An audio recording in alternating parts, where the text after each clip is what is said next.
Blender 5 is here, and if you've been waiting to see if there's finally a simple way to add bloom, I've got some news for you. It's still missing.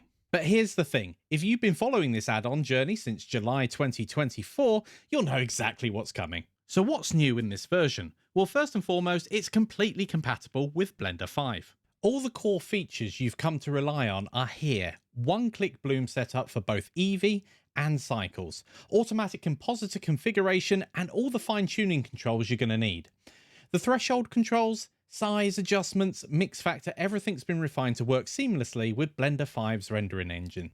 And of course, if you're coming from an older version of the add-on, thank you first of all for buying it, but just uninstall it first and drag and drop the new file into Blender and you're ready to go. I have even kept all of the old versions available in case you need to run older instances of Blender. If this sounds like something that's going to save you a lot of time and frustration, hit the like button, grab the add-on, links in the description. Now, I've had some kickback about this in the past. First of all, I want to thank everybody who's actually supported me with this and understands the value that it adds. Now, this is just a glare node in a compositor. Shouldn't it be free? Well, that's a fair question. And you know what? Let me show you how to do it right now. Let's start with the default cube.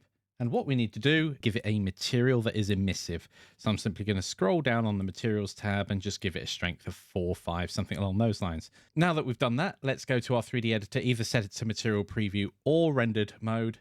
And then using the drop down, we're going to set the compositor at the bottom to always.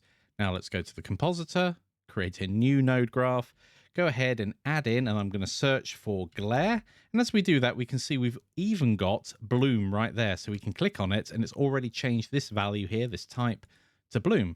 Now that we've done that, we're done. You'd have to come here to adjust everything, of course. And if we go back to our layout, we can see that bloom is on. This only takes about 30 seconds every time you do it. And yes, absolutely, you can do this for free. You're not paying for the knowledge of how to add a glare node. It's for never having to remember those steps again.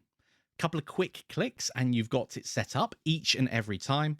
And I've supported this now for over 18 months, which means that in the future, when Blender 6 or whichever version comes out that breaks this, it will be there, updated and working again for you.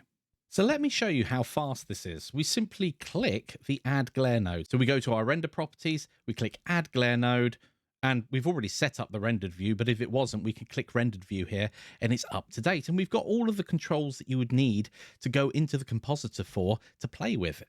And this is now working perfectly in Blender 5 in both Eevee Next, and if we go over to cycles, it will be working there as well. 18 months, 3 major version updates, 1 purchase, and it's been free updates for everyone.